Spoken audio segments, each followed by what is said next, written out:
కాంగ్రెస్ సర్కార్ నిర్లక్ష్యంతో అన్నదాత ఆగమాగమవుతున్నారు. చుట్టుముట్టిన నీళ్ల కరువు ఒకవైపు అయితే మరోవైపు కరెంటు కష్టాలతో తల్లడిల్లుతున్నారు. బలవంతపు భూసేకరణలతో కడుపు మండి అన్నదాతలు రోడ్డెక్కుతున్నారు. ఈ ప్రభుత్వంపై రోజురోజుకు ఆందోళనలు తీవ్రమవుతున్నాయి. వేర్వేరు కారణాలతో రాష్ట్ర వ్యాప్తంగా రైతన్నల నిరసనలు వ్యక్తమవుతున్నాయి. ప్రభుత్వం మాత్రం అబద్ధాలు, అవగాహన లేని పాలన చేస్తుందనే విమర్శలు వ్యక్తమవుతున్నాయి. 10 ఏళ్ల పాటు కేసీఆర్ సర్కార్ కడుపున పెట్టుకుని కాపాడుకున్న రైతులను మాయమాటలు చెప్పి గద్దెనెక్కిన కాంగ్రెస్ మళ్లీ రోడ్డున పడేసింది.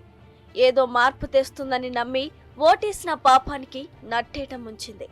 రుణమాఫీ, పెట్టుబడి సాయం, ధాన్యానికి బోనస్ ఇలా అన్నింటా ప్రభుత్వం కోతలు పెట్టడం, సాగునీళ్ళివ్వక, కరెంటు సరఫరా చేయక పాత రోజులను మళ్లీ తేవడంతో కడుపు మండిన అన్నదాతలు రోజుకో చోట తమ ఆవేదన, ఆగ్రహాన్ని నిరసనల రూపంలో వెలుబుచ్చుతున్నారు.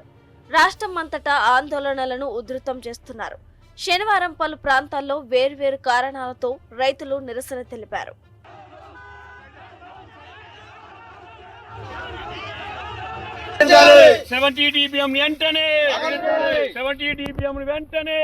మంత్రి కొండా సురేఖకు సిద్దిపేటలో రైతుల నిరసన సెగ తగిలింది. భూంపల్లి అక్బర్పేట మండలం కేంద్రంలో ప్రాథమిక ఆరోగ్య కేంద్రం ప్రారంభోత్సవ కార్యక్రమానికి మంత్రి వచ్చారు. ఆ సమయంలో రుణమాఫీ గురించి రైతులు నిలదీశారు. రోడ్డుపై బైఠాయించి నిరసన వ్యక్తం చేశారు. సీఎం డౌన్ డౌన్ అంటూ నినాదాలు చేశారు. అందరికీ రుణమాఫీ చేయాలని డిమాండ్ చేశారు.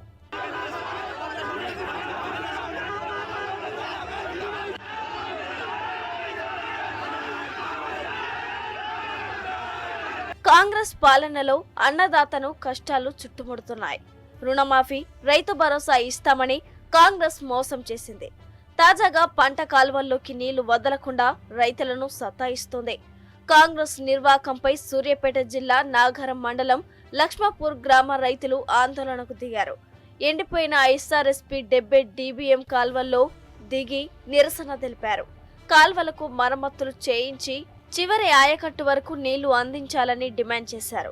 చివరి ఆయకట్టుకు నీళ్లు అందకపోవడంతో ఇబ్బందులు పడుతున్నామని ఆవేదన వ్యక్తం చేశారు. 70 DBM వెంటనే 70 DBM వెంటనే కంప్లీట్ చేయాలి. కంప్లీట్ లో ఉన్న వర్క్ ను వెంటనే కంప్లీట్ చేయాలి. సబ్ స్టేషన్ ను ప్రారంభించి విద్యుత్ సరఫరా చేయకపోవడంతో రైతులు కదం తొక్కారు.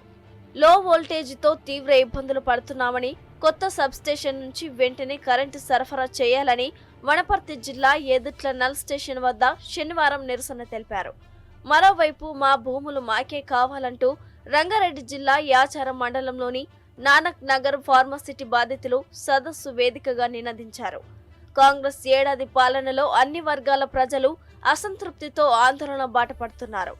రైతులు మొదలుకొని ఉద్యోగుల వరకు రేవంత్ సర్కార్పై అసహనం వ్యక్తం చేస్తూనే ఉన్నారు. మహిళల నుంచి నిరుద్యోగ యువత వరకు పోరు తప్పదని ఈ సర్కారును హెచ్చరిస్తున్నారు.